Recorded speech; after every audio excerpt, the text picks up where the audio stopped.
Welcome to What Happened on Saturday with Marlon Kerner. Marlon, how you doing? Josh, I'm good. How about you? I am great. We are privileged to be joined by my friend and longtime Division One college official, Jay Taylor. Jay, how are you? I'm doing great. How are you doing, Josh? Marlon, I good am to see doing. you. I Good am to see doing you. wonderful. Jay's resume speaks for itself. Most importantly, he is the fire chief of Pearland, Texas, a fast-growing community of 140,000 people that borders the south side of Houston. For our purposes and for the football nerds who watch us, Jay was a football official from 1995 to 2018, going all the way from junior high to the heights of college football. Unfortunately, not helping my Fighting Irish in the 2018 playoff against Clemson. I don't think any level of officiating was going to help my Irish that day, but I digress. He was a field judge in the Southland Conference, the Western Athletic Conference, the Big 12 Conference, and then Maryland, the Big Bad SEC from 2014 to 2018. He had 17 straight postseason assignments, with his final game being the 2018 Goodyear Cotton Bowl at AT&T Stadium between Clemson and Notre Dame. Marlon, I'm going to give you the first question because, Jay, when I told Marlon that you were going to be on the show sometime, he, as a former DB and co-captain at Ohio State, might have a couple of questions for you. I mean, I probably do have a lot, but you said a lot. Like you had a lot, the pathway from middle school and high school and all the way up. So, as somebody who have been around football a lot, for our listeners that maybe don't understand how you get to move through the ranks, like talk about your journey and your pathway. How did you get into officiating? What made you think it was something you wanted to do? And then tell us how your path and how you ended up getting to where you ultimately got to at the end. Absolutely. I had no plan to get into it. I'll tell you that right off the bat. So, played football my whole life, just like you did, Marlon. And I played all the way through college, and that's something I was very passionate about. Fast forward a few years, I became a professional firefighter with the city of Irving, Texas, in the Dallas-Fort Worth area, and that's where I spent 25 years of my career. As a rookie there were two firefighters that were high school football officials in the Dallas-Fort Worth area. And they were coming to me saying, "Hey, Jay, you would love to be a football official." I said, "No, I really wouldn't. I didn't like them when I played. I don't want to be an official." And I took a theory of officiating class when I was in college, and we had to officiate intramural basketball. And that taught me right then I wanted no part of that, especially basketball. So they taught me into going to a clinic and then got me on the field at Pilot Point, Texas, a small school, 2A high school. And it was a sub-varsity scrimmage. And the second I walked on the field, I was hooked. And it was just being back on the football field and the passion of the players, the coaches, and the feeling. You guys have been around it, but I was very fortunate that I got in quickly with a group of young officials that had been in it a little bit longer than I had, that were really wanting to do it at a high level and had goals of going up to the college level. And I fell in with them, and we were like-minded, and just somebody, people with like minds always wanting to push the bar and see how good you can be. And I fell in with them, and they grabbed me by the bootstraps and pulled me up with them and started working my way up through sub-varsity, high school varsity, the 4A, 5A at the time level in Texas, which now we have 6A, but and then quickly got into small college and progressed up that way. And back in those days, it would take 10, 15 years to get a look into college ball, especially big college ball. My playing background really helped me because it benefited me on the field as an official, especially reading the eyes of young quarterback, because that's what I did my whole life. And it helped me advance quickly because I could anticipate what was going to happen on that field. And in the position I worked, once I got into college at field judge, to me, it was no different than playing safety. So I'm reading off keys, I'm reading the defenses, reading the offense, and just reacting to what they give you out there, just like you do when you're playing defense. So that was natural to me, and it's something that I just was fortunate to progress up. And I have very few talents in life. One of them was speed. And so that blessed me at getting put back at field judge. And it allowed me to keep that cushion and stay deep on those defenders, even until my, mid 50s, early 50s, when I retired after I had a knee replacement. But, I had a great career, a very blessed career. I was on a primetime crew in several conferences for several years and had great experiences. Just should have wrote them all down. I didn't, but they come to mind quite frequently. So Just a great experience, and met people from all walks of life that I wouldn't have encountered any other way. So it was a wonderful ride. And yeah, my final game was the CFP semi-final after the 18 season, and that was Clemson and Notre Dame there in Dallas at the AT&T Stadium. And great way to go out. I didn't know it at the time, but my knee was short-lived after that, and I retired before the 19 season. That was a lot. So I want to go back to something, because you had the field judge. So you're telling me that you're the guy for fans who kind of like, well, what does the field judge do? Can you tell them what you do? And you talked about the speed. So I'm sure people have seen the viral clips of refs like taking off and running on those deep routes or those deep runs. You're that guy, right? You're the guy that's like full speed out, running with them down the sideline, making sure there's no block in the back, making sure nobody does any crackback blocks now. And peel back blocks, whatever you want to call it. So you're that guy. But can you explain to people who might not be familiar with what exactly all the field judge's responsibilities are? Can you tell them what you do and how you did it at a high level? Absolutely. So being a field judge and side judge for folks at the game is basically the same position. So I'd lined up 20 to 22 yards deep behind the defense on the sideline. So I always had interaction with the coaches on the sideline. So the field judge and side judge work the same position, and they switch positions at halftime. So you see each coach for one half. Of course, there's the back judge in the middle. So across the back of the formation, there's three officials: back judge, side judge, and field judge. And I was the field judge on the sideline. So my primary responsibility on a scrimmage play, a regular play from scrimmage, was the number one key, the outside key. So the widest receiver on my side at the snap was who I would have. So regardless of motion, anything that occurs pre-snap, once that snap occurs, it's a mental snapshot at that point, and that's your key. So you start off with that outside receiver and whatever defender is on them, whether they're pressed. If they're off in loose coverage, then I might be looking at two or three receivers at one time, as long as mine's not threatened or pressed close. Once mine becomes threatened or close, I have to lock in on them solely and no one else. Sometimes during the play, your key may change 2, 3, 4 times, depending on the movement, as receivers cross and go different areas in the field. Once that ball's thrown, we also have responsibilities there. So my key was to always keep my deep cushion on those receivers while watching the action, while anticipating receivers coming from the other side, DBs coming across, your pick plays, all those type situations. And it was my goal to always be at the goal line when the play got there, whether it was 98 yards or it was 10 yards. It was my goal to be there, my job to be there at the pylon and not get beat. I will say in the last couple of years, they've changed that philosophy a little bit, and they've allowed you'll notice if you're really in tune to the game that those receivers will pass the officials a lot now, and they are coached. And the philosophy now is to let them bypass and play it a little bit differently. That wasn't in my nature, and that wasn't how I was instructed to do it during my time frame. So my job was to always beat them to the goal line, and that's something I really prided myself on. And as an official, for accuracy, if you see an official that misses a call, most of the time it's because they're out of position. That's usually the reason why they miss that. Mm-hmm. So the key is to get yourself in a optimum position where you can anticipate what's about to happen and get there, so that you can see the hands, see the fingers, all the way down to, fingers and what they're doing. When I'm looking at defensive backs and receivers and how they're hand checking and, chicken fighting, as we call it. And a lot of times there's nothing there, but you have to know the difference and be able to look at it at a very, very fine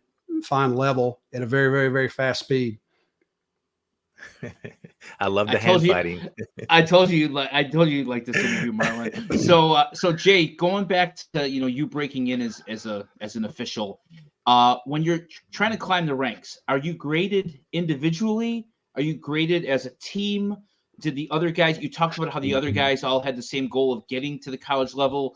Was it that you guys were a unit together that was highly regarded, and that's how you guys moved up quickly? How does that work? A little bit of all of that. And at the lower levels, so high school football in Texas, coming up through 4A, 5A, big time high school football, and to get on a 4A, 5A crew was the major goal of a high school official. And my goal was to get there as quickly as possible. I hit that mark at my third season. And so you want to get on a prolific crew and have a known referee, a white hat, as we call them, the crew chief, that the other coaches in high school know. So the coaches get together just like a draft in preseason in high school, and they actually pick the crews, and they They go 1 through 36, 36 to 1, just like you would in a draft, and go opposite with each round. And they choose those between the districts, choose the officiating crews that they're going to use. Once you get to the playoffs, there is a lot of, in the high school level, there was a lot of feedback from the coaches themselves.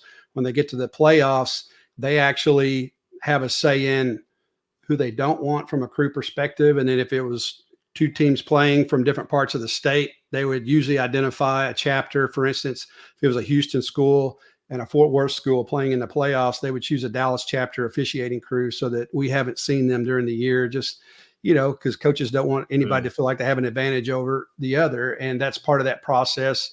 Give them a list, pick those crews, depending on how you perform throughout the year and the perception and the level of, respect that a crew has. That's how you would get those games in high school. Now, moving into college is a little bit different animals. So to get into the college game, it's a little bit like baseball, minor league baseball, in a sense that there are scouts out there. There are NFL referees, there are college referees, or referees at different levels, or retired officials that go out and they watch for talent, and they hear from officials that they trust in and really know the game well and do a great job, and who are the up and comers, who are the people we need to look at. And it's kind of a farm system, and they move folks up that way. And really, used to, you had to apply, go interview. That was the process when I first got in, but quickly it changed to, they basically came and tapped you on the shoulder and said, I want you in my conference. So I went into Division III, up to the Southland Conference, and 1AA at the time, which is the football championship subdivision. Now I still call it 1AA, but so do I. Moving up through that process. And through that, once you get into college ball, then it becomes, you're graded. So every game, for instance, in the Big 12 or SEC, WAC, you start a game just exactly like they do in the NFL from a grading perspective. And we usually have NFL officials, referees, that grade our films in college games. And so they're hired back. Maybe they previously worked in that conference, but that's the kind of way they give back. And we're graded on every play, all 3,000 snaps we take during the year, whether I throw a flag, don't throw a flag, every single snap, there is a grade. And you start with 100 every game, and you can get dinged down to whatever that level is. And at the end of the year, it's based individually in college. And so it's basically your all-star crews. So the NCAA will come to each college conference. We'll take the major conferences and say, SEC, you're getting 5 bowl games. So you get a tier 1 bowl game. You're going to get the Cotton Bowl. You get two tier 1s, a tier 2, all the way down. So the Big 5 will get 4 or 5 bowl games. And so through that, it's up to the commissioner or the supervisor of that conference to then look at his personnel, how they graded out during the year, and fit them together. It's not going to be the crew itself, but it may be a couple, 2 or 3 from a crew, but it's a mixture of crews and ones that performed at a high level. That, one, you put in certain games, and 2, you look at their accuracy through the year as an official. So my accuracy in the SEC was roughly 98.65 to 75 is usually through the season what my accuracy was. And that's a high level, but there are, throughout the year, no one's perfect. You're going to make a mistake here or there, but it's all about when those mistakes occur. And that's really where you want to limit when a mistake occurs, because having a mistake in the first quarter that doesn't have any effect on a game, and it's a 50-10 game, is one thing. Making a mistake in a game that has a bearing or an influence or influences the factor of a game, that's what you don't want to have happen, because that's the ones that can cost you either a bowl assignment altogether or a quality bowl assignment. And so it's very, very competitive from that standpoint. And there are things that can happen during the year where a crew makes a huge mistake, and sometimes that'll cancel that entire crew out for the postseason, just because it's such a big mistake that is so magnified because of the time of the game that it occurred and the effect that it had on a game. Sometimes those things come into play, and that's the things that you want to avoid. So like that phantom or that extra down that Colorado had one year. Colorado, Nebraska. Oh yeah. Yeah. Back in the Big 8 days. Absolutely. And so those things that's a cardinal sin of officiating, is that, have a 5th down. And it's easy to see when you're on the field with a lot of things that happened. Having a pre-snap routine on the field as an official is no different than a quarterback. And the things that go through our mind, the things we read, the things we're thinking about every play before the snap, is no different than playing quarterback and the things that I used to address as a quarterback. So making a mistake in that, and also understanding that you have a penalty or 2 penalties during a play, or you had a turnover. There's other things that happen during a play that once you break it down, it can be easy to skip a play. You can't do it. You can't afford to do it. It's a cardinal sin to do that. But boy, you feel for a crew when that does rarely happen. But boy, that's a big one. Nebraska, Colorado. I remember that. I think I was in junior high or high school when that occurred, and I still remember it. I was going to ask you, it because Jay. I was rooting for Colorado. Was there is there more of a penalty if you miss a call, if you throw a bad flag, if it's an administrative penalty, error rather than, an on the fly error? When you're graded as an official, is there like a sliding scale of mistakes? No, not a sliding scale. Well, there is a sliding scale on the like I said, when it occurs and how it affects the game. That can change the outcome. So the way you're graded doesn't change. So whether you misenforce, if you have a missed call, that means you threw the flag and you shouldn't have. A marginal call means you threw the flag. And looking at it, we can support it as a conference, and technically it is a foul, but it's not big enough. It's not something that we really want to see on a consistent basis. I can equate that to a bang play with a receiver and a defensive back on a crossing route where the ball, the receiver, and the defender all get there at the same time, live, full speed. They get there at the same time, and you have nothing. And then you show the replay, and technically that defender may have touched him slightly before that ball got there, but you can't make a living making that call, and you're better off letting that stay and be a no call. And that's how you want to call that. But every now and then you'll get that ticky-tack call, and it's easy for folks to kind of get in that and start questioning themselves, just like you do as a player, that, I think I missed that. And then you've got to block it out just like a player, or you'll dwell on it. And then just like as a player, as an official, if you make a mistake out there and you start dwelling on that, wondering, what if, did I miss that? I'm not sure if I got that right. It'll snowball on you. And then the big mistake's going to occur. And that's what you can't allow to happen. And that's where the professionalism, the discipline comes in as an official, and where you rely on your crewmates to back you up on that. So if you do have a call on a punt play, if I'm clearing a key and I see a side block, it's setting up perfectly to be a block in the back, but right at the last second, I know without a doubt it's a side block, and I clear it.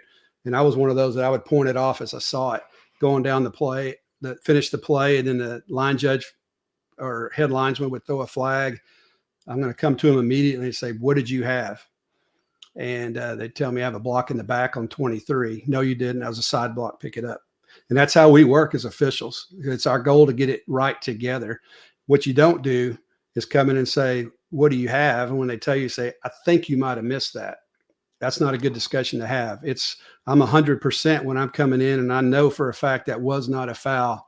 Pick it up. They don't question it. And that's where crew trust and crew integrity is built, that you rely on those other officials that you work with. And that's why you have crews throughout the season. So you build that team chemistry and that trust, so that when another official comes in and says, you missed that, you kicked it, let's pick it up, you do that without question. There are times when the other official will say, no, I'm confident I got it right, I'm sticking with it.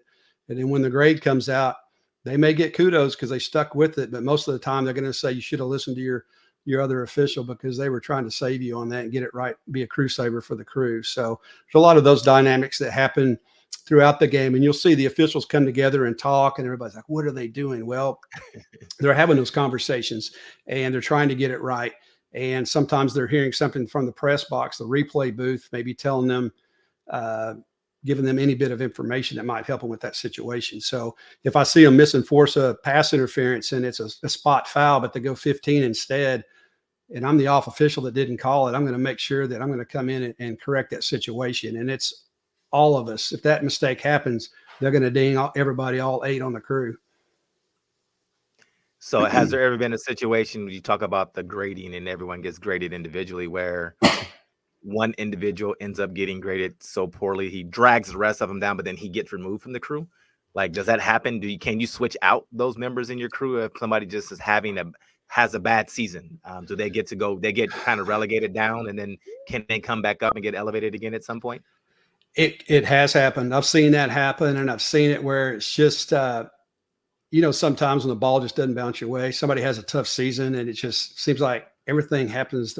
I've seen officials where, for whatever reason, bad calls happen in front of them, or they miss things, and it snowballs, and they get inside their own head, and supervisors will make a change. They'll pull them off that crew and maybe send them down a level, or they may make it through that season, but they're done the next season. And it's difficult to come back from that. I have seen officials come back from that, learn from it, and be very, very successful. But it's difficult once you have a season like that to get pulled. And, that's where there's so much training that's involved with it. I would watch a minimum of 20 hours of film a week. I would arguably say I watched more film as an official as I did in college as a quarterback. And so during the season, watching an enormous amount of film on the previous game, looking at mechanics, philosophy, where you are on the field, where the other crew members are, things that we see, learning from that, but then also looking at the team you're going to be officiating to see. For me, I would look at the receivers and the defensive backs just to see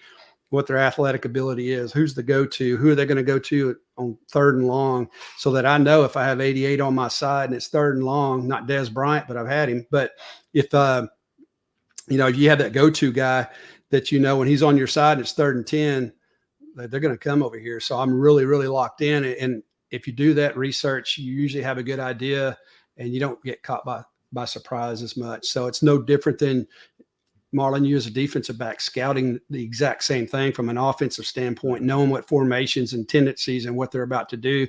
I looked at it the same way, because I always looked at it as I was playing safety back there. And that's how I officiated the football game, as if I were playing free safety.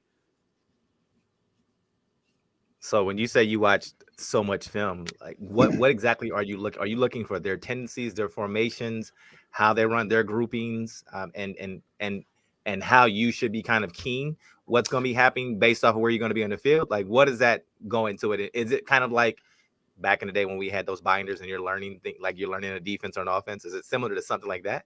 Little bit, but not as detailed. So I'll look in generalities at formations, defensive coverages, who the go-to defensive back is in certain situations, so that I have an idea, because I know they've scouted the offense. So I know if number 6 is on this receiver in this situation, they have a good idea that's where the ball's going. Whether it goes there or not, we'll see. But when you get to that level, those teams are so well coached, most of them, that you can key off them on who the players are, because you have an idea. They're so well coached that they're expecting something off that formation. I would do that personally because it would help me. Also, what I'm looking at as an official is I'm looking at the actions on my keys. So when I have receivers, whether it's a block or it's a pass where both of them are together, and we have the hand fighting and pull and grab and restrict and all those things, I look at it at full speed. I don't look at any of those at slow motion. Usually I would look at my film at full speed over and over and over, and look at minute details all the way down to their hands, left hand, right hand. So I'm that detailed on what's happening on the field, so that when I see it at regular speed, it slows down for me. So I was taught a long time ago by Walt Anderson, who was our supervisor in the Big 12 conference, who's now he's a retired NFL referee, but now he's the head of replay and officials in the NFL. He's the one that taught me that to watch my film at full speed. And when I did that, it helped me see it slower on the field, because unlike basketball officials, baseball umpires, NHL umpires, referees, we don't do 3, 4, 5 games a week. We do 1 game a week usually, especially at the college level. And so the snaps that we see are limited in comparison. So you make that up, especially in football, and we'll make it up by watching film and watching as much as we can. It's not just our games. We'll watch all the scenarios and plays that have come up with all the crews throughout the year in every conference in the country, so that we can just see all the fouls, no calls, what the philosophy is, what's expected by our supervisors, so that we can be consistent, not only as an individual, but as a crew, and then as a conference, so that we're trying to make these calls consistently on the points of emphasis that they make each year. And sometimes each year there is a higher point of emphasis. It might be roughing the passer, or maybe we have a block below the waist call that we've tweaked a little bit, and they want that to be the point of emphasis, or pulling a player off a pile after a play that we've seen a lot of, and they've come as a national, the committee has come and said, we want to cut down on that. So that's where you go out to the teams when we do preseason scrimmages, and we have those talks with the coaches and the players, and say, here's what we're looking for this year. Here's our point of emphasis. And then I would physically get out there with receivers and defensive backs during those scrimmages, during the spring and preseason fall scrimmages. And that's where you can have little bit of a coaching session. And when you see a receiver blocking in a manner that's going to put him very suspect for holding, I go in and talk to them and work with them on that. Or a defensive back that it's a little handsy or grabs at the wrong time, or I was always trying to be preventative. I wanted to be as preventative as I could. My goal was to never throw a flag, to be honest. And so I was always making the receivers and the defensive backs who I dealt with always know that I was there and I was present, because it's easy for them to forget I'm back behind them. And after the play, I come in and touch them both on the backside and say, hey, good job. Or, hey, number 8, if that pass was to this side, that's a DPI because you grabbed and restricted him. The pass went away, quarterback was looking away. Can't do that. Come in and have those discussions with them. And my job, the way we looked at it, and our crews that I was always on, we were always very preventative in that fashion, that our goal is not to throw a flag. We wanted to help them not make a mistake where we had to have a flag. Of course, that's not going to happen. You're going to still have things that happen, and that's why we're out there. But you want to have it as consistent as possible and have that interaction with the coaches so you can help them also. Hey, this player's doing this. You need to talk to him, because if he does, if he's making that mistake again, it's going to be a foul. I've already warned him. So some things you can warn them for. Some things it's a don't pass go. It's a flag immediately. It just depends on what the situation is. I see you smiling over there, Marlon. I see you. You were never handsy, right? He never grabbed anybody, I'm sure. Did you? You know what? A question for you, Marlon. Did you ever watch film? Did you ever scout any of the the side judges, the field judges, either in college or the NFL? No, we didn't necessarily scout the judges. I think my approach is always, I would just go talk to the refs before the game. Like, I would find them and be like, hey, during my warm-ups, like, hey, sir, how's it going? Like, 84 pushes off. Like, watch that left hand. I would get it early. It's like, and I would always learn, like, you don't show people up. And I'm sure Jay probably can tell us some of those players are like, listen, like, there's a certain way to talk to a ref. Like they're gonna miss things. You're gonna get in hand fightings. You're gonna win some and lose some. But I never would like ref. Like, I never put my hands up like, you gotta call that, because I knew that, like, oh, that's it. Rest of the game is gonna go against you. So I would just talk to her, or like, hey, he pushes off, just watch it, and that would be it. And if it happened in the game and he caught a pass, hey, ref, hey, can you just watch that push off? Like, he's pushing off with the left hand. Just watch the left hand. Like, watch it on the next play. Nothing. Just watch back. Go back to the huddle. We good to go. And then you'll eventually get that call. But Jay, can you tell us like some of those good stories of guys where you try to help them, but somehow they wanted to give that little lip back and you had to go ahead and call them and give them that 15-yard penalty? There are times that I've had that, and I'll say, Marlon, for you having that approach, it's a reflection on the coaches that you had, and because you had a positive interaction with the officials, and you did. If you had a question, you would ask them, but you did it in a professional manner and in a respectful manner. That came from your coaches. That's how you were taught. So to your credit, to your coaches' credit, a team that I always say leadership, and I'll answer your question, but leadership, you can see great leadership or poor leadership trickles down through an organization, whether it's a football team or corporate America.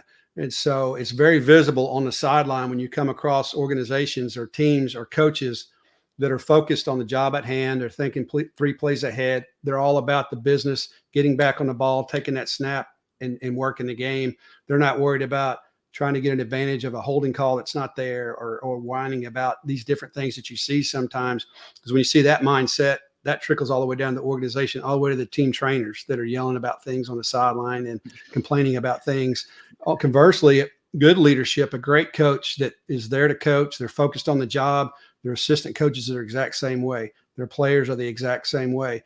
Their training staff's the exact same way. They don't have time for the things that don't matter. They're worried about the job at hand and winning that game, and it is evident. So that's a reflection on the coaching staffs that you played for, that you took that approach. Normally I didn't have, it was very rare that I ever had an issue with a player, but there are times when you did, and you'd have some that would get a little bit out of control, and you work with them. And as an official, our job is to be the calm in the storm, because everybody on that field is agitated. They're excited. They're amped up. You have multi-million-dollar coaches that, to be quite honest, their livelihood's predicated on the decisions of 18-year-old boys. And having 2 boys, and Josh, you as well, you know how stressful that can be just at home. Nonetheless, when your job is reliable on the decisions they make, and they do great in practice, and you put them under the lights, and who knows what they're going to do. So as an official, you have to be the calm in the storm. And even though they're raising that level of talk, that speak, you got to bring it down. You can't go up to their level. That usually works. And I could talk to them and say, hey, bud, you need to calm down. Let's think about this. And that player will talk to me. They're agitated, and I can usually talk them through what the problem is, whether they're doing something wrong that I'm warning them about, or they don't like what the defender or the opposing team player is doing to them. We'll talk through it. But I always prided myself on how I could have those interactions and have a positive reaction to that. And I'll always say that the best training I ever had as a fire chief for conflict resolution came from my experience on the football field.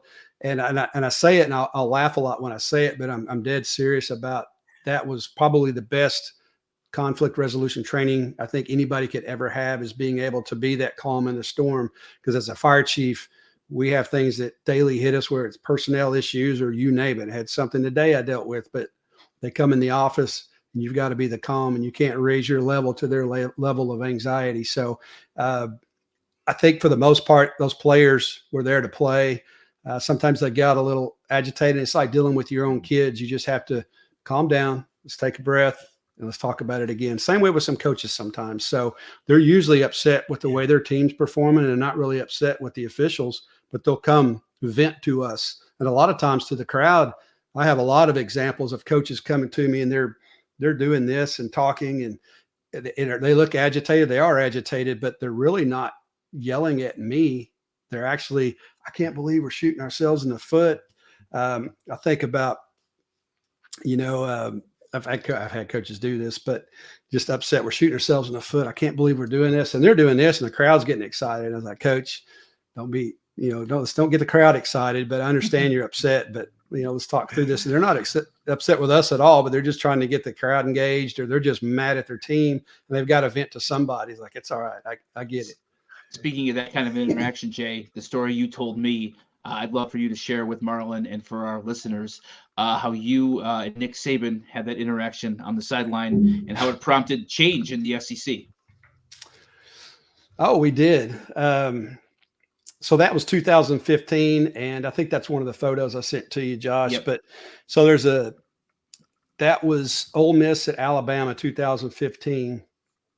Jim Kelly's nephew was a quarterback for Ole Miss, and great game, tight game. Hugh Freeze was a coach for Ole Miss. Yeah, and they were up and coming. DJ Metcalf, all those guys, great receivers for Ole Miss. They were loaded, and this was right after halftime, and Ole Miss was taking it to them. And so that was early on into some really true RPO, run pass option type plays that you see on the offensive side of the ball. And Kelly was an athletic kid. And he ran a run option right down the line of scrimmage. The offensive line, of course, blasts off, engages the defensive line. It's a play to the right side, opposite of me. I had a receiver on my side engaged. All three deep officials, we had receivers engaged. The umpire had all the play going to his left, which is the right side of the offensive formation. He's running a running action play. The umpire sees that. He's watching front side blocks. That's what he does. He's clearing the front side. All of a sudden, Kelly takes 2 steps back and then starts threatening the line of scrimmage again, coming back up again. So now it's a pass, but now he's coming back and threatening the line of scrimmage. So the line of scrimmage, the head linesman, line judge are both focused on the line of scrimmage to make sure we don't have an ineligible – the quarterback's not ineligible downfield when it's illegal forward pass. That's what they're looking for. The referee's focused on the quarterback because he's threatened by the defense to get hit. So he's making sure he doesn't have roughing the passer. The umpire's watching front side. All three deep officials we're all threatened with our keys. So we're locked in. Well, that happens play side. The backside tackle ends up literally about 7 yards downfield. And there's no one on the field that can see it. It's an unofficiable play at that time because of that action. And it was kind of new to the game a little bit. And so the umpire, by the time he looks, ineligible downfield is when the pass is thrown, it's a snapshot right then where that offensive lineman is. He can engage at 1, but he can't go beyond that to 3. Well, he was 6 or 7, but by the time he looks at him, the ball's already down. I think it was Metcalf caught it. He's going 60 yards for a touchdown. And he sees him down there, but he doesn't know how he got there. And you can't make a call based on you think it might be a foul. You have to know 100%. So we don't throw it. It's a touchdown. And Coach Saban, who doesn't miss anything, he comes to me because I'm on his sideline. He said, Jay, he said, they had an ineligible downfield. And I said, where at, Coach? He said, on this backside.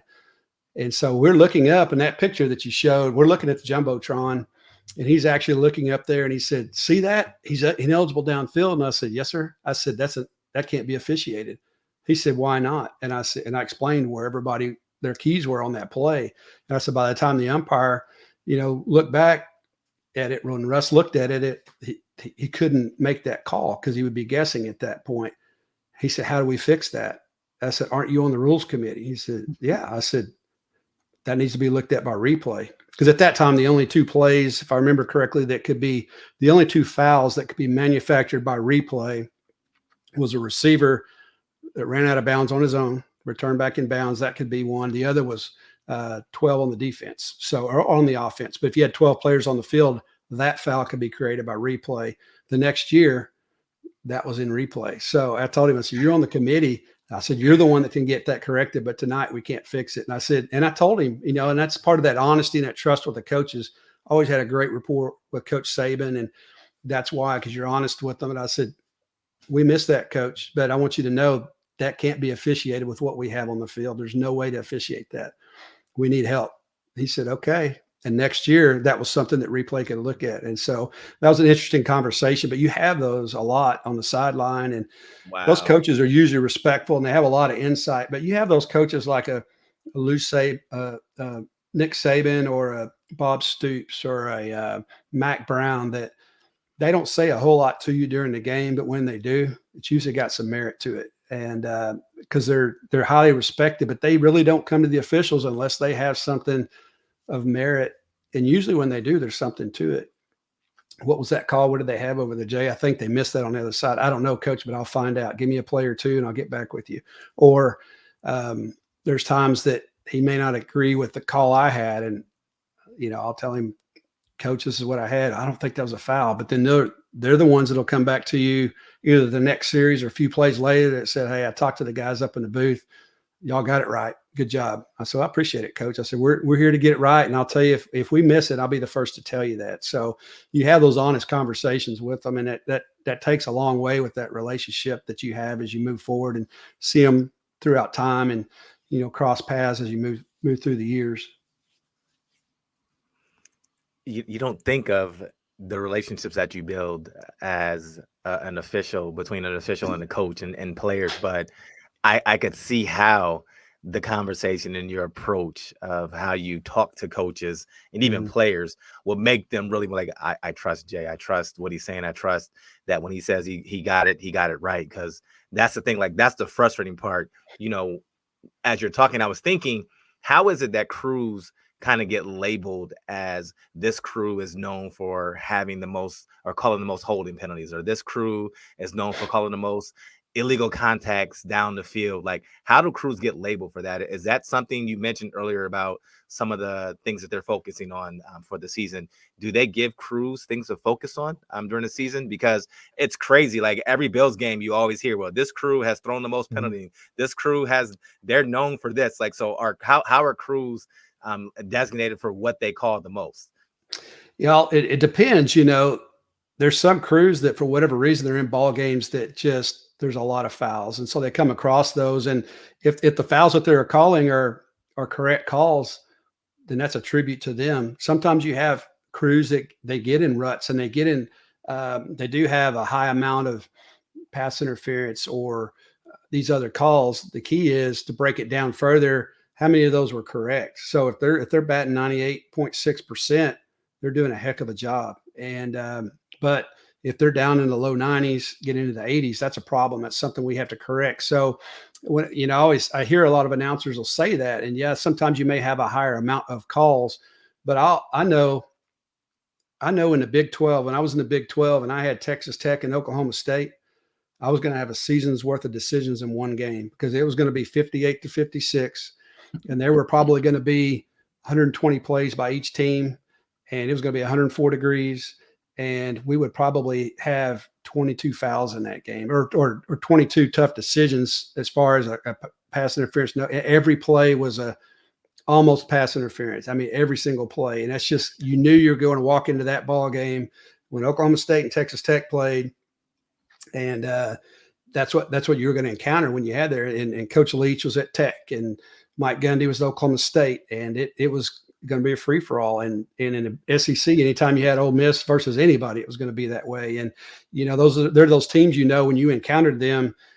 And so some crews, sometimes they hit a few of those games where you have those high profile. When you get Kansas City and Buffalo together, that's one of those games. They're so athletic. They're so creative with their offenses. There's so much that goes on, and the athletes on both sides of the ball are so good that every single play, it's just almost a foul. But how do you break that down and make sure you're getting it correct every time? So I think you go a step beyond what the numbers are and what's the accuracy of those fouls, because a crew could have the highest number of pass interferences, but they could be doing it at a very, very high accuracy rate. And if that's the case, that's who you want out there, because they're getting it right. And but you can have some that are having a little bit of an issue, but the conference or the NFL, they'll come in and look at that, and they'll make those adjustments. And if they need to come in and have, you know, film sessions during the week or have alternate discussions to kind of work through that, they'll do that. But they're on top of it. They really do look at that. They take it seriously, and it's always in the vein of trying to make it as consistent as possible across the board. Easier said than done. So Jay's been really generous with his time here. We got about 10, 15 minutes left with him. You know, one thing I'm kind of curious about, you know, being around the NFL and seeing the logistics of it all, for people listening that maybe weren't, you know, around, haven't been a part of it. Can you talk us through your schedule? You know, obviously you had a full-time job during the week. That's obviously the same for the NFL officials who are quote unquote part-timers. What did a week look like for you during the college football season? For me during the college football season, so I'll start before the season. So we have several clinics throughout the season during the winter, the spring, the summer, where we're getting prepped. We're going to scrimmages during the spring. I would usually work 8 to 10 scrimmages throughout the conference during the spring.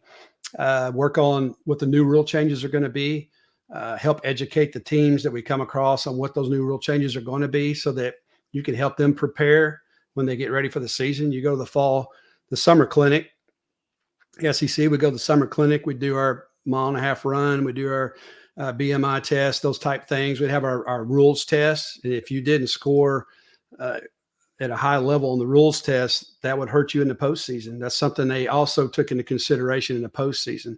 And so we would take that exam. If you failed that exam, you'd have one chance to take that again. Otherwise, you might not be officiating that year, or you're going to get a limited amount of games or maybe bump down a level. So that's very, very important. So rules study goes on year round. Film study goes on year round during the season. Once we start that, for me, college Saturday games, working a full-time job. When I was a firefighter in the field, working 24 on, 48 off, you know, I would have to schedule shifts or switch shifts with other firefighters to make that work. Once I got into administration as assistant chief, or I wasn't a fire chief as an official, but as assistant chief, I would take Fridays off. We would fly to whatever venue it was, wherever city we're going to. So say whether I was flying to Honolulu, we go there on a Thursday when I was in the WAC. But if we're going, that's a bad example. So if I'm going to Tuscaloosa, we'd fly into Birmingham, drive over to Tuscaloosa on a Friday. We would get there, usually wanted us in town by 5:30, 6 at the very latest, 6 p.m. A lot of the crew could drive. Being in Dallas, I flew to all the SEC games. So we'd fly there, depending on if it was a 2 p.m. kick or later. We would have, if it's a 2 p.m. kick or later on Saturday, we would have our pregame meeting Saturday morning. If it was an earlier game, 11 a.m. kick, noon kick, then we would do a lot of our prep Friday night. And so we would meet as a crew. My job, I was always the food guy. So any city we went to, I would set up dinner. I'd pick restaurants, and I always tried to pick things where locals go. Or one year, my theme was diners, drive-ins, and dives. Anywhere that show had been, that's where we would go to eat. And so just something fun, just something to break up the monotony. So we go eat as a crew. If some family was in town, a wife or an older child or somebody, they would come with us. Then we go back to the hotel. We have film session, and we look at the previous week's film. We look at our grades, because once we have a game, that game's in the can. Usually we get them immediately after the game. We have the video of the game, and we're already watching on the airplane going home. So by the time I've gotten home, usually I've gone through the entire game and watched every play. And so I know where I can probably improve or things that I did well, even as a crew. And so talking about that first, though, you get graded Sunday, any big issues. If there's a big issue in the game, usually Sunday or Monday, you may get a call from the supervisor asking a question about a call in the game, and a coach wants to know this or that. That usually occurs on Monday. By Wednesday, the game is graded. And so the NFL or whoever they have hired to grade the film, they've come in and they've graded every position, and they've made notes and they've made their grades and made their comments. And then the supervisors also come in. For us, Walt Anderson would come in, and that was in red type, so we call it the bloodletting. But Walt would come in and put his comments in red, and it's just in the vein of refining philosophies and mechanics and things that we do. So you'd have your grades. So when you get to the game Friday, the game site Friday night, we would look at that film from the previous week. We'd look at the grades. If there's anything pressing we needed to look at so we can improve as a crew, we would do that. And we take our weekly rules test, because we have every week, you have a rules test that you go just to keep your head in the book during the season. And then we'd also have an official that his job was to scout the two teams. And it's not an invasive scouting, but it's just kind of looking at a few of those tendencies I talked about earlier, and looking at, some of those, what their run pass percentages are, kind of what they do on third down, who their top receivers, all that stuff. We just talk about it for 10 or 15 minutes and look at maybe strange play they had, or a unique kickoff return they had, or things like that are out of the ordinary that we need to be prepared for so we don't get caught by surprise. Then you go Saturday morning. If it's a pre-2 p.m. kick, then Saturday morning we have a breakfast, have a kind of a quick go through and touch up on some pressing things that we may have. We already know when we're going to meet. We change at the hotel. We have our full uniform at the hotel. It's a police escort in a van to the stadium. We're there about 3 hours early. We get there, get acclimated, walk around the field, get in the locker room, and start stretching, getting prepared mentally and physically for the game. And the coaches would, come have their meeting with the umpire and the referee and go through that pregame talk that they always have. And then an hour before the game, hour and 10 minutes, we would go out on the field in shifts usually. And I always wanted to be in the first group that went out, because once I went out, I stayed out, but go out in pregame. So once the teams are out there, there always are officials on the field. So at hour 10, 15 minutes when they come out, even if it's the kickers, they can cause trouble too. So we come out and and we're just there as you saw, was it? With Justin Tucker and Travis Kelce last week. Yeah. And so in that game, that got a little feisty before the game. And so I've had a lot of games where that happened. So the Egg Bowl, Ole Miss and Mississippi State, notorious for that. Pre-game, they were going to try to find a way to get together and cause a little bit of trouble. So we had to be there to break that up and not allow those things to happen. But then also go to talk to your receivers, and the back judge will go talk to the punt returner and make sure, I'm making a clear signal if I'm going to have a fair catch, and things to look for. And if you shield your eyes, but don't move your hand, and just talking through those things so they don't make mistakes unmeaningly that'll cost their team. And so you go through all those processes. You talk to the coaches. Coaches will all come find you and talk to you. I think you and Marlon were talking earlier about, did Marlon ever watch film on the officials? He didn't, but his coaches did. And it's unique. And it's interesting that most coaching staffs, they'll have an hour meeting at some point during the week discussing the crew for that week. And I know they did it in college because I'd had those discussions with the coaches, but they knew, like at that time, they knew I was Jay Taylor. I'm a captain with the Irving Fire Department. Stacy's more, just start going down the road, and they come out pregame. Hey, Jay, how's Stacy and the boys? And talking, and you learn real quick that you're friendly with them, but you're not friends, because the second that ball game starts, it's all business, and you can't ever think that, we're buddies, because that's not the case. And it's kind of like me being a fire chief and dealing with elected officials. We have a great professional relationship, but I know at the end of the day, we have two different things that we are responsible for, and sometimes those collide a little bit. And it's no different dealing with a head coach, but they have meetings and talk about those tendencies, and they want to come out and and talk to the officials before the game. And and you have some great conversations, but you can't let that affect anything you do during the game, because things happen so fast out there. People always ask me, how would you, if you ever thought about calling this or that against a team? I said, well, I've never seen that. Personally, I'm not smart enough to do that, because things on the field happen so fast. It's all I can do to say red and white, and red just did this, and I can't process it fast enough to say, well, I'm not going to call that, or I am going to call that. That doesn't happen. And you hear that a lot at all levels of football, that there's bias, or officials care. They don't. They really care about getting it right, because we all work for the postseason. That's our reward, and that's what you want to have, is to have that. Because that's where the credibility for you as an official, and me, Jay Taylor, as a field judge, is getting those high-level postseason assignments. That's where your credibility comes from, and you don't want to jeopardize that. And if you do, you're gone. You can't last, because there's just too much at stake. And so the integrity is, I think that's one reason I loved officiating so much, because the integrity, the teamwork, the concept of, you're shooting for perfection, but you hope for excellence, because nobody's perfect. It's the same mindset we have in the fire service, and the crew concept, and how we're all in it, you go, I go type mindset. And that's how we were as football officials, is we're going to get it right as a crew. Even if we need to talk about it for a minute or two, we're going to make sure we get it right, because we don't want to cost a team an opportunity at what they're trying to achieve. For people in Buffalo here, that was well said, Jay. It I'm sure made Marlon want to suit up and play again. For people here in Buffalo, Carl Mock was in charge of. No, Carl Mock was in charge of referee. He was like the welcoming committee for the side judge and the field judge. I remember him having a little piece of paper with the referee, the officials' names, wives' names, etc. So they definitely had they had an idea of who you were, and like you said, you were friendly but not friends. You got a couple final questions for him here, Marlon? I do. You mentioned about the integrity and how coaches will try to build that rapport and try to make you get on a personal level. How do you handle games where the call is so close that it really could go either way? And I'm thinking Ohio State, Miami, Chris Gamble, definitely pass interference, but the ball hits his hands. Or Ohio State, Michigan, 4th and 10, JT Barrett goes for it. It's a questionable call. I'm like, Ohio State's at home, they're going to win this. Like, if it's a question and it's a close call, the home team always wins.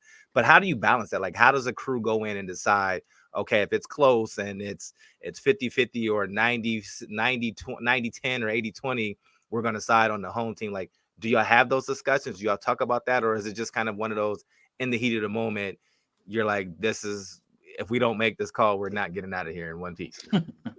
Absolutely. The conversation about 80-20 home or visitor in that situation, that conversation's never had. It's really getting it right. And so going and relying on our philosophy and our mechanics that we have as officials. And for me, down on a goal line, whether I have a double action or it's a pylon play or something to that effect, I can't even think about replay. I have to officiate that play based on what I see and making a decision and selling it. And, a pet peeve of mine is to watch officials that sometimes you can tell they're not 100% confident of the call they're making in a certain situation. And if you're not confident, you have to defer to your other officials maybe to help you out in that situation. But you got to nut up and make the right call. To be honest, you just got to be able to come in there, make the right call, and sell it 100%. And when you're a crew and you're an official that does that on a consistent basis, those coaches, again, that's where that respect and that trust comes from. They may not always be happy with the call you make, but if you're somebody that repeatedly sells it, makes that call, and it's right the vast majority of the time, they understand you're doing it the right way. And so if you have JT Barrett from Wichita Falls, Texas, by the way, if you have JT Barrett go for a first down, and he played against my sons in high school, is the only way to see that. But they're focused on that line of scrimmage, where that ball is, and they're so focused on what they see and where it is in relation to what that line of scrimmage is. There's nothing else that matters. So to come into play, what team it is, or if it's red or it's white, there's too much going on. It's too fast. to make that type of decisions. You have to rely on your instincts and in your training. And so it's no different than I train my firefighters. We train in the light so that we can live in the dark, so that when we get in the dark and we're in a tough situation, we can rely on our instincts and our training, and it becomes muscle memory at that point. That tight nut cutting call on the field is not when I need to take time and think through that. It should be at that point muscle memory, and I react to it because you feel it, and if you feel it, you're going to be right 99% of the time. But you can't hesitate. The people that hesitate, no different than a player. There are times when a player or an official makes a hesitation in a very tight, stressful situation that they may not normally make, and it's no different than a player. It's no different than Josh or Pat Mahomes stepping up and making that big play in a tight situation that others may not be able to make. And it's no different as an official. There are everybody has a level of where they should succeed, and sometimes people, they go beyond the level where they should be successful, and sometimes that proves out in those type situations. I appreciate you conflating me with Pat Mahomes. I like to think of myself as the that was Pat just Mahomes for you, Josh. Sure, he meant the other Josh. The other Stacy's a Red Raider. Stacy's a Red Raider, so I had to say that. Josh. 17, that guy. Yeah, I've heard of him. My last question for you, Jay, and again, thank you so much for joining us. We could talk to you for a couple hours on this. It's fascinating. My last question for you: I found myself on the sideline during the national anthem, week 2, 2000 season, and I was directly across the field from Brett Favre. And I was a 23-year-old kid, and I thought to myself, how the hell did I get here? It was just that moment that I realized, wow, I looked around, I'm in my hometown, in my home stadium, I lived here, I was season ticket holder. Oh my God. Did you ever have one of those moments? Like I can't believe I'm here. When was it? It was Nebraska at Texas, 2007. And so I believe it was 2000. Yeah, I believe it was 2007. And the name just escapes me. Who's the head coach for the Bengals? Zach Taylor. Zach Taylor. We're not related, obviously. I forgot his name. He was a quarterback for Nebraska. So I'd been in the Western Athletic Conference, been working my way up, living in the part of the country I lived in. It was growing up Southwest Conference, Big 8, then Big 12.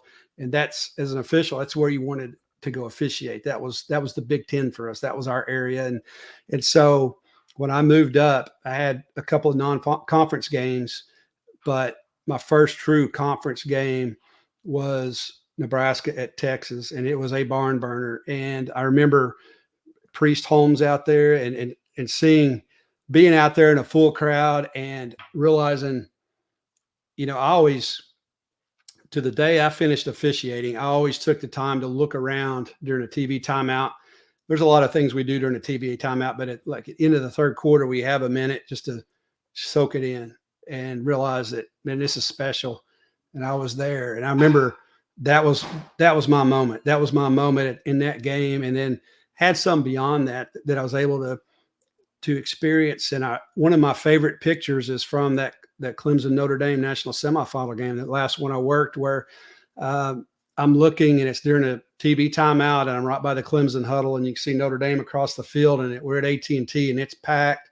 It looks foggy in there because there's just it's hot and it's steamy, and I'm standing there looking up, and I'm just looking at both bands are playing, everybody's going crazy, and just soaking it in. Because I always told the younger officials, if you don't take the time to appreciate where you are, you're gonna when you're done with it, you're gonna miss it even worse. And there's nothing like, every stadium has their thing. I've been around enough football that in the third quarter, especially at college games, each stadium has their unique thing that they do. If you're at Wisconsin, it's jump. If you're at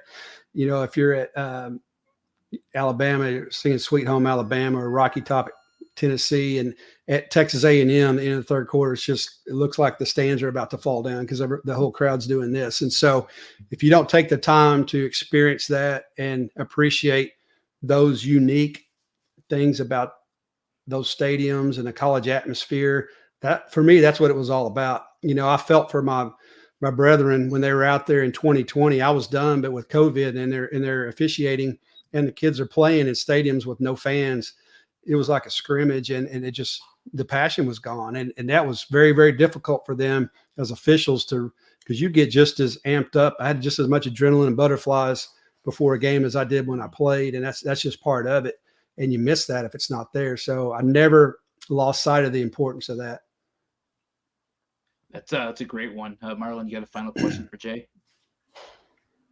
You've seen a lot of football and seen a lot of rule changes. When I look back over some of the evolution of some of the rules, was there ever a rule change where you're like, this is not good for college football, and they should probably consider taking that back to the competition committee and reevaluating and looking at that rule? Yeah, I think so. I think a lot of it was they did a lot of tweaks there for a few years with blocking below the waist, and how each year they were making subtle changes to that blocking below the waist rule, and they still would allow that with the receivers going downfield. And I think that anything outside that tackle box, a long time ago, that the blocking below the waist should have been gone, because it's just there's too much bad that can happen, and it the blindside block call. I think some of those were good, but I think there's too much the